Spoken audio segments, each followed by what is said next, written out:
আল্লাহর এক বান্দা ছিল নামাজের সেজদায়। তখন আল্লাহ রাব্বুল আলামিন তাকে ডাক দিয়ে বলেন, বান্দা তুই যতই নামাজ পড়, যতই সেজদা কর, তোর জায়গা কিন্তু জাহান্নাম। এ কথা শুনে বান্দা বলল, আলহামদুলিল্লাহ। আল্লাহ তখন বলে, এই বান্দা, জাহান্নামের কথা শুনে কেউ কি আলহামদুলিল্লাহ কয়? বান্দা তখন বলে, আল্লাহ, জাহান্নামের মালিকও তুমি, জান্নাতের মালিকও তুমি। তুমি আল্লাহ খুশি হয়ে যদি আমাকে জাহান্নামও দাও, তাও আমার আপত্তি করার কোনো অধিকার নেই। আল্লাহ তখন বলেন, বান্দা, জাহান্নামে গেলে তুই পুড়ে যাবি, তোর খুব কষ্ট হবে। বান্দা তখন বলতেছে, আল্লাহ, কষ্ট শুধু আমার হবে না, তোমারও হবে।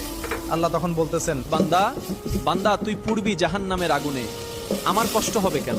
বান্দা তখন বলে, আল্লাহ, কোনো মায়ের কোল থেকে যদি কোনো বাচ্চা পানিতে পড়ে যায়, তাহলে কোন মা দূরে দাঁড়িয়ে থাকতে পারে না, দৌড়ে গিয়ে বাচ্চাকে কোলে নেয়?